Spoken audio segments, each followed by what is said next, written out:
Welcome to Design This, Beyond the Dieline. My guest today focuses on key partnerships to build companies and communities that convert and enhance next and new generation innovation and growth for brands in challenging markets. Let's welcome Claudia Summers. Welcome, Claudia. Thank you, Mikey. Hi, how are you? I'm good. It's an amazing day so far. It sure is. Another beautiful day in Miami. Absolutely. So just to give you a little bit more of an introduction, Claudia is the Chief Brand Officer of C90 and founder and CEO of Heroine Brands. Can you tell us a little bit about Heroine Brands and C90? Sure. So we're brand labs. We are very much an anti-agency style model. We're nimble, we're agile, and we're all focused on next and new generation brands. So we use the term a lot, heroes. And when I met C90 and the guys, C90 means a blank cassette tape, and everybody is obviously obsessed with mixtapes, and that was a really nostalgic thing that people would do and make as a sign of love. And I told them about Heroine Brands and how, I wanted to kind of reclaim that word in a positive sense, and was always obsessed with Greek goddesses. So we have C90 and Heroine, and it's a goddess mixtape, if you will, gods and goddess mixtape. But we're next in new generation brands, and we're focused on industries like psychedelic medicine, next in new generation travel, wellness, luxury, and we all come from brand building backgrounds, and I've worked across horizontal industries for a number of years. So it's a really lovely partnership that we're building, and it's an exciting time to be a next and new generation brand. That's amazing and really powerful storytelling. That's Thank you. Really interesting. We love what we do, and we work really hard at it, and we're lucky to have found great people that we like to work with as well. So on the Heroine Brands website, it states that you're the master of connecting people. You'll pull from all of your contacts and match just the right people and the right partnerships.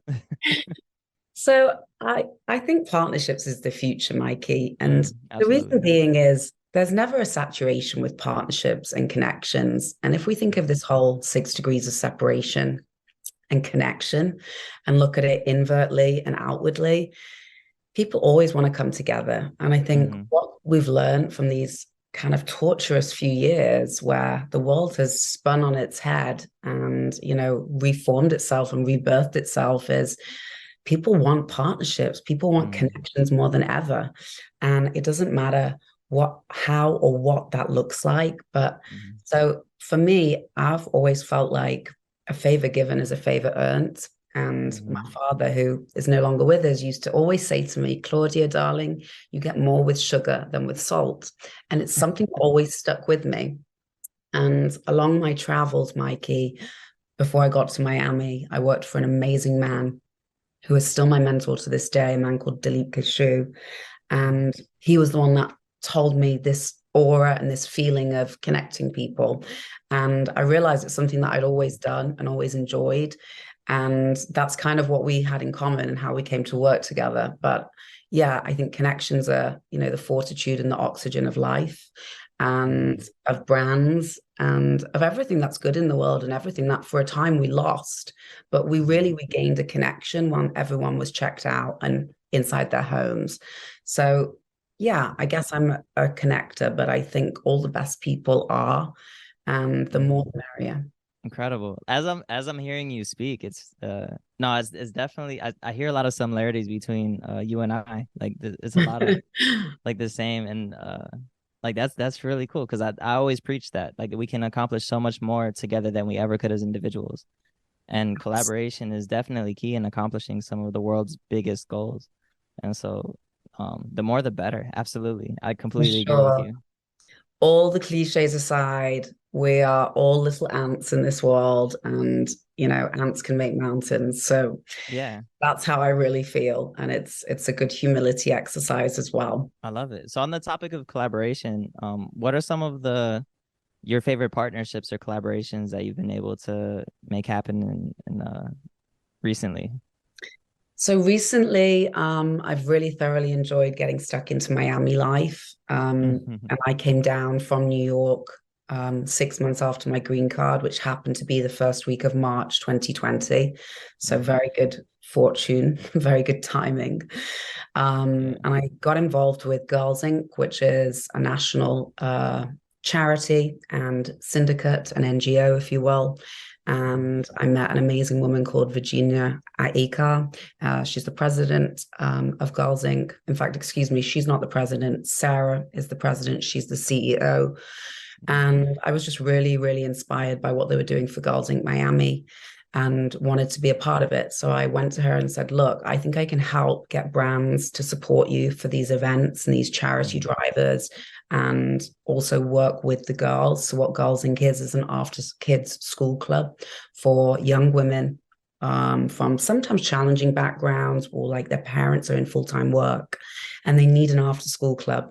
But, you know, it costs funds, it takes time, money, energy, talent. And that's what these women do. So the collaborations that I've been doing with them have all been matchmaking brands with their different charitable causes and events to fund the after-school clubs. But partnerships has always been in my brand makeup and the psyche of how I think about a brand world. One of my first, I guess, big partnerships roles was working with Target designer partnerships. So they kind of invented the pop-up Target, or the collaboration, if you will. And then I guess H&M pioneered it. So designer collaborations I'm talking about. So we did things like Target times Neiman Marcus, Target times Prabal Gurung, different brands like that, different collaborations. And that was with my old agency called Spring Studios, which is global now, but started in London. We opened it in Tribeca, and is a home to Spring Place, which is a members club, a community, if you will, for artistic people, brands, luxury, different verticals. But partnerships has always been the crux of what I do. And when I came to C90, what I loved about the guys and what they were doing was they understood the benefit of better together. And I kind of came to them and said, look, I have this idea of, we go down a more brand lab route and we make it a laboratory, and it's a think tank, it's a community, it's everything that's the anti-agency kind of model. We're not flabby, we're agile, we're nimble, we're uplifting, and we can scale up and down accordingly. But at its heart, at its nucleus, we have this, you know, this core team that is a partnership. And that's what C90 Heroine is. So we're focused very, very much on elevating brands into next and new categories, whether that's forging together a category that already exists, such as health and wellness, medicine and psychedelics. You know, we have talk therapy, we have medicinal therapy, and then we've got these new therapies coming out in psychedelics. So you'll have seen this week the lift of the sanction in Colorado on psilocybin, and they're the first state to legally allow that to be used for medicinal purposes. That's a first for America. But where I grew up in England, you could go and forage for magic mushrooms, as they were known, before we learned the fancy term of psilocybin and read about Michael Pollan and, you know, how to change your mind and fantastic fungi and all of these wonderful channels that we've learned from. So that's very much what Heroine C90 is all about. And yeah, we're doing it with people that we like, and we want to bring people into the mix that we can elevate and create new categories for. Well, I think it's incredible that as soon as you got to Miami, you immediately started to impact the community through your work with Girls Inc. I think that's amazing. Well, I think I'm lucky that they had me, to be honest. Yeah. And that that they were willing to have me. But thank you. Yeah. And you know, everyone gets as much as they give, and unfortunately some people are dealt different hands, and it took me a long time to get to Miami, twice as long as I ever thought it would, twice as long to get to the States, with many setbacks. And you know, a few people helped me, a few people that decided to believe in me helped me, you know, and that's all it takes. and that's all it all takes it is takes. a And few good ones. now in my 30s, it's time to remember that, give back, and always give back. It costs nothing to be nice, you know. And like I said, you get more with sugar than salt. So it's my pleasure to work with those ladies, and Hmm. they bring a lot to me. And the girls are what it's all about. The girls drive this, and it's very beautiful. Absolutely. And Miami's become such a mecca for that and a good bed for Hmm. female entrepreneurship, everything that's happening in crypto and Web3, and Absolutely. new business in general. People are coming Yeah. from New York, from LA, from all over the country, Yeah. all over the world even for what's happening. And Miami's growing at such a pace, Yeah. but and has given way to such organizations like Girls Inc. and others that, Chief. So really Chief, provide opportunities. yeah, sorry to interrupt you, Mikey. No, go Yeah. ahead. Chief is a executive women's network that I'm a founding member of in Miami. Hmm. And again, that's been a huge driver for me, and a joy to be a part of, in Miami. I think they have about 20,000 members nationally. They're launching in London next year, and they're an amazing group of women that, of different ages, locations, different works that they do, and everyone raises everybody up. And the Hmm. thing is, sometimes in the real world, women are the ones that hold women back.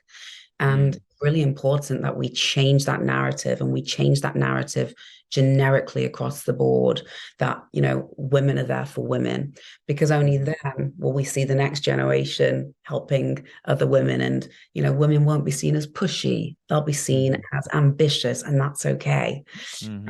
think, for me with Heroine Brands, that's always been the message that I wanted to push and pioneer. And I live by that adage of, you don't need to be one of those tough ass women to make a difference. You can be a good Hmm. person, you can work hard, you can bring people into the mix, and there's enough for everybody. Um, Hmm. and I don't know, if everybody had a bit more of that philosophy, I think, we could go a long way. Yeah, I fully agree. That's a lot of so I talk sometimes about our work with the Dream Forest, and that's more of community driven efforts bringing more creatives into Web3 and started kind of breaking down um that stigma of creatives having to always be in competition with one another, Right. because it's a very competitive landscape. If you talk to any designer that's out there or any developer in the space, it's very competitive because your work is sat right next to someone else's work and they're constantly being compared against each other. And so like what I'm hearing is something similar in what you've seen. And I think um that's okay. Like, mhm.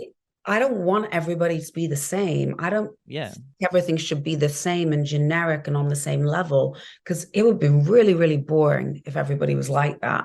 Yeah. But I think, it's differences are good. Be the best you can be. Follow your Mhm. heart. Follow what you're talented at. Don't just do what you're being told to do is right. And I think people have like Mhm. lost that sense of libertarianism, and it's Mhm. been confused with liberalism. And I think Mhm. being your own person is what everyone should pioneer.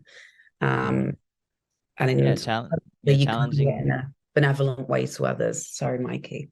No, Yeah. no, you're good. Like challenging yourself, challenging others, Right. and more collaboration, like Making working everybody together. better. Yeah, absolutely. Everybody needs, challenges and healthy competition. And, it's not always a good job. It's not always a good day. Like, Mhm. those have been the times for me when, I'll tell you, it's why I'm lucky enough to be sat here talking with you today. The times that no one has been with me, no one has been on my side, or Mhm. so it felt, but just one Mhm. person would, light a flame for me. And that's Mhm. how we, keep the fire going, Yeah. being And it's easy incredible with the it's shade. easy to feel that way being on any kind of entrepreneurial journey, to feel like you're alone or that. Yeah, I guess that's true. That's really true, Mikey. But it's just not the truth though. Like there's many of us out Thank here. you. Yeah, so it's a good reminder for anyone that's listening that's probably going on a similar journey, especially female entrepreneurs or minority entrepreneurs in the space that feel Yeah. like